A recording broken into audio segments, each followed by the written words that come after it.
Halo Sobat Bola, apa kabar? Semoga semua dalam kondisi sehat dan bahagia selalu. Amin. Amin. Kemarin kita sudah bahas grup A dan grup B di Piala Dunia di Qatar nanti ya, yang akan mulai berlaga tanggal 20 November kalau tidak salah. Dan kali ini kita akan membahas grup C. Bro Ipung, Betul. profil grup C ini siapa saja? Ya, ini mungkin lanjutan dari pembahasan kita dari grup A dan grup B ya. Nah, Mhm, kalau kita melangkah ke grup C, ini juga kan ditempati oleh 4 negara. mhm, Nah, kalau kita sebut berdasarkan pot, yaitu negara seperti Argentina ada di pot satu, kemudian Meksiko di pot 2, Polandia 3, kemudian Arab Saudi. Kita tahu bahwa Argentina menempati ranking ketiga di FIFA ranking, kemudian Meksiko ada di ranking ke-13, Polandia di 26, sementara Arab Saudi ada di ranking 51. mhm. Nah, artinya kalau perlihat perbandingan-perbandingan ini, sebetulnya kan ini juga merupakan gambaran bahwa peserta-peserta Piala Dunia ini adalah memang hasil dari gambaran dari kualitas masing-masing negara yang sudah begitu mumpuni ya. Gitu.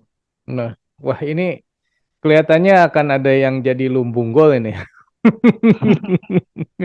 Bro Ipung, profilnya dulu bahas deh satu persatu. Iya, Argentina dulu, kira-kira seperti apa profilnya? iya. Argentina kan dalam 4 tahun belakangan ini dilatih oleh pelatih produk asli Argentina, Lionel Mhm, Scaloni ya. Nah, dari Lionel Scaloni sendiri itu puncak pencapaian tertinggi adalah mereka menjadi juara Copa America di tahun 2021. mhm, Nah, kalau kita melihat perjalanan pertandingan-pertandingan yang pernah dijalani oleh Scaloni selama 4 tahun, mhm, Scaloni itu punya rate kemenangan yang sangat tinggi. mhm, Jadi mereka dari beberapa pertandingan yang sudah dilakukan, mereka mendapat kemenangan tuh 33 kali kemenangan, 12 kali seri dan hanya 4 kali kalah. mhm, Tercatat bahwa Argentina terakhir menderita kekalahan melalui Brazil di tahun 2019. mhm, Nah, ini juga kan sebuah gambaran bagaimana Scaloni sepertinya sudah menemukan cara untuk bisa memanfaatkan Lionel Messi. mhm, Karena sebetulnya sebelumnya pelatih-pelatih Argentina sebelumnya, walaupun Messi ini kan sudah hampir 2 dekade ya, itu mhm, udah ini ya katakanlah 15 tahun ini sudah kelihatan bahwa Messi itu sebagai pesepak bola nomor satu. mhm, Tapi kalau dia ditangani dengan cara yang salah atau pelatih caranya menangani Messi tidak tepat, ya mhm, Messi tidak bisa membawa apa-apa buat Argentina. mhm, Baru di tahun 2021 di penghujung karirnya Messi, Messi mhm, sekarang udah usia 34 tahun, mhm, dia baru bisa mencapai puncak karirnya sebagai juara di Copa America. mhm, Artinya Scaloni sudah punya ramuan untuk bisa memanfaatkan Messi dengan optimal. mhm, Walaupun kita tahu selain Messi di Argentina, kita juga bisa melihat ada Lisandro Martinez. Ini adalah anti teori dari stopper sebetulnya. mhm, Biasanya stopper-stopper di tingkat elit dunia rata-rata punya tinggi postur tubuh yang di atas 185 gitu ya. mhm, mhm, Tapi Lisandro Martinez masih bisa mencuat namanya, padahal dia tinggi tubuhnya hanya 176 dan saat ini mhm, bermain sama Manchester United. mhm, Kemudian kita juga bisa melihat di situ ada Rising Star sebetulnya. Rising Star yang menempati posisi sebagai striker yang sekarang bermain di Manchester City. Namanya Julian Alvarez. Nah, dari sini aja kelihatan bahwa tidak salah kalau ranking FIFA-nya Argentina itu ada di 3 besar. Dan kali ini Argentina bukan saja punya kans atau peluang untuk menjadi juara grup, bahkan dia juga punya peluang untuk sebagai jadi juara dunia. Gitu loh, Bung. mhm, mhm, mhm, mhm. Wah ini kalau pelatih lokal berarti lokal pride-nya boleh juga ya ini. Asli ini bagus, Iya, asli, ini bagus. asli, asli bagus ini, betul. Bagus ya. Jadi memang dia punya peluang jadi juara grup dan juga jadi juara dunia bahkan ya tahun ini. Oke, Betul. Bro, yang kedua profil berikutnya. Profil kedua ditempati oleh Meksiko. Meksiko saat ini dilatih oleh mantan pelatih dari Barcelona, Gerardo Tata Martinez. Hmm. Nah, eh, Gerardo Tata Martinez juga punya pencapaian yang cukup bagus di mana tahun 2019 Meksiko menjadi juara di Piala Emas CONCACAF. Hmm. Nah, tentu dari rangkaian prestasi-prestasi yang bisa didapat oleh Tata Martinez, Tata Martinez juga menatap Piala Dunia ini juga tentu merasa bahwa mereka punya peluang untuk bisa Hmm. katakanlah berada di puncak-puncak prestasi. Hmm. Paling tidak target yang dicanangkan adalah semifinal. Kita tahu bahwa di squadnya Tata Martinez ini kita lihat bahwa ada kiper yang dulu kita kira-kira di edisi sebelumnya dianggap sebagai salah satu kiper terbaik di dunia yang Hmm. namanya Guillermo Ochoa. Hmm. Kemudian di situ juga ada Jorge Sanchez yang bermain di Ajax, ada Raul Jimenez yang bermain di Wolverhampton Wanderers di Inggris. Nah, kalau kita lihat bahwa pemain-pemain sebetulnya memang dari 25 pemain yang disiapkan oleh Tata Martinez itu rata-rata pemain yang bermain di liga lokal gitu loh. Hmm. Tapi pemain abroad-nya juga boleh dibilang sepertiganya adalah pemain abroad yang Hmm. berasal dari negara-negara seperti Belanda, Hmm. kemudian Perancis, Hmm. Spanyol, kemudian Inggris, dan mereka dikumpulkan disatukan dengan pemain-pemain produk lokal.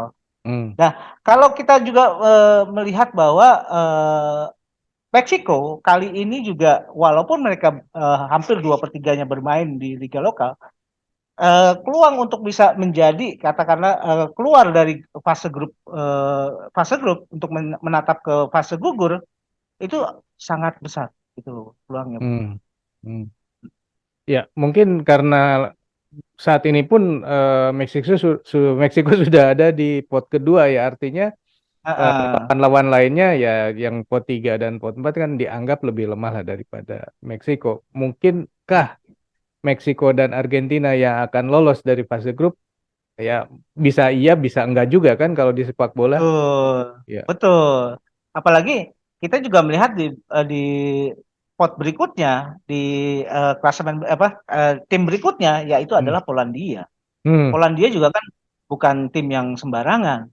Hmm. Mereka ada di ranking 26 dunia dan mereka saat ini dilatih oleh Czesław Michniewicz punya pemain seperti Robert Lewandowski yang bermain di Barcelona Ya. dan sudah beberapa kali dia menyabat sebagai top scorer di Liga Jerman. Liga Jerman Hmm. sendiri kan juga bukan termasuk liga terbaik 5 liga terbaik di dunia itu Hmm. ada di Liga Jerman. Walaupun sekarang dia bermain di Barcelona karena mengharapkan tantangan yang baru. Hmm. Kemudian kita melihat juga kiper Wojciech Szczesny yang dulu pernah bermain di Arsenal, sekarang bermain di Juventus. Hmm. Kemudian kita juga punya mereka juga punya Piotr Zielinski yang bermain di Napoli. Dan rata-rata pemain-pemain Polandia juga karena Uni Eropa menetapkan perpindahan pemain juga kalau masih dalam lingkup Uni Eropa bukan lagi dianggap sebagai pemain asing. Jadi pemain-pemain Polandia ini juga banyak bermain di liga-liga asing. Hmm.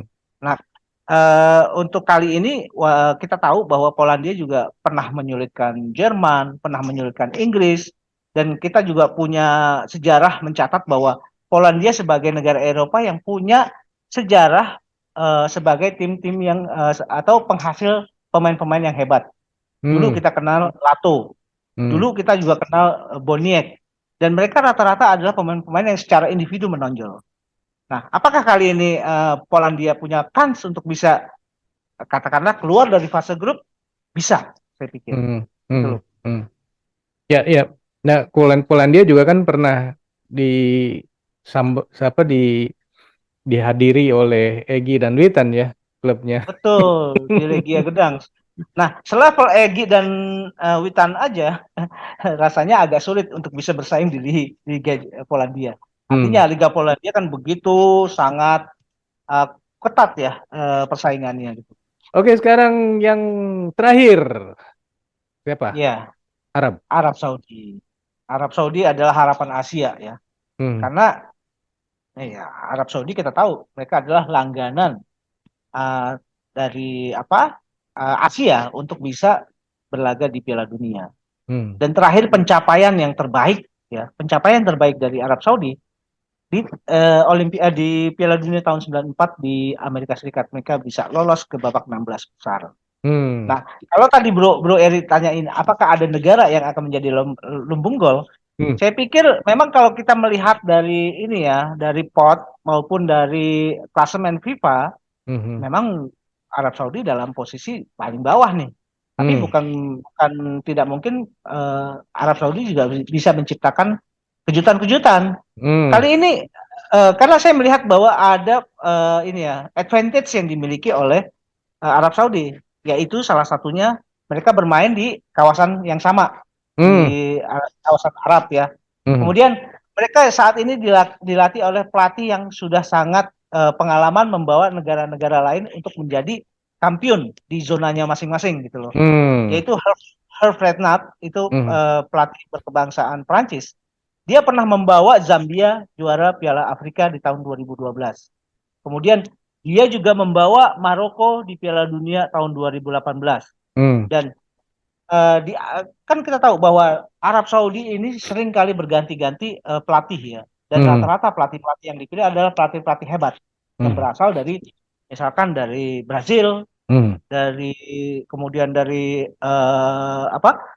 Selain Brazil kemudian ada juga dari Jerman, dari Portugal. Itu juga kan Hmm. pernah melatih kesebelasan Arab Saudi. Hmm. Tapi di tangan Herve Renard presentasi kemenangan Herve Renard itu paling tinggi di antara Hmm. pelatih-pelatih asing yang pernah membawa Arab Saudi. Walaupun Hmm. kita tahu skuad yang dibawa Arab Saudi kali ini paling banyak memang berasal dari tiga klub ya, tiga klub yang bermain di liga lokal, Hmm. yaitu di klub Al Sabab, Al Ittihad maupun Al Ahli ya. Hmm. Kemudian kalau kita produk-produk lokal ini juga kan menunjukkan bahwa kualitas sepak bola atau kualitas kompetisi dari Arab Saudi itu juga sudah sangat bagus ya. Hmm. Apalagi Arab Saudi sendiri juga di tingkat Asia seringkali menjadi juara di tingkat klub. Hmm. Kemudian dia juga juara di tingkat kelompok usia. Jadi bukan tidak mungkin Arab Saudi ini juga seperti harapan kita semua dari regional Asia bahwa dia juga akan bisa menampilkan kekuatan Asia yang berkualitas gitu loh bro. Wah, ini figur pelatihnya kayaknya cocok untuk jadi pengganti STY nanti nih untuk penerus penerus STY di timnas Indonesia. Tanya Indonesia berani bayarnya enggak nih? Iya kan? Dia udah berhasil Iya, mana-mana kan berarti kualitasnya bukan ece-ece juga kan gitu. betul, Ya. betul. Oke, Bro. Jadi kalau dari 4 tim ini Mhm. di grup C, berarti kalau kita lihat sementara ini kan berarti Argentina dan Meksiko punya peluang yang sangat kuat untuk menjadi juara dan Betul, runner up dari grup ya. Tetapi juga betul. tidak bisa diremehkan kualitas Arab Saudi dan juga tadi satu lagi Polandia, Polandia. Polandia, betul. Ya, memang berarti kita harus lihat dulu nih laga pertama mereka seperti apa kan. Ya, kita Benar-benar. nanti aja, kita tunggu aja, bro. Oke, Sobat Bola, itulah obrolan kita mengenai grup C Piala Dunia yang akan berlangsung di Qatar akhir November nanti. Menurut Sobat sendiri, kira-kira dari grup C ini siapa yang akan lolos ke babak gugur? Silakan tulis di kolom komentar. Kita akhiri dulu obrolan kita lanjut di video yang akan datang. Sampai jumpa. Bye. Oke, thank you, bro.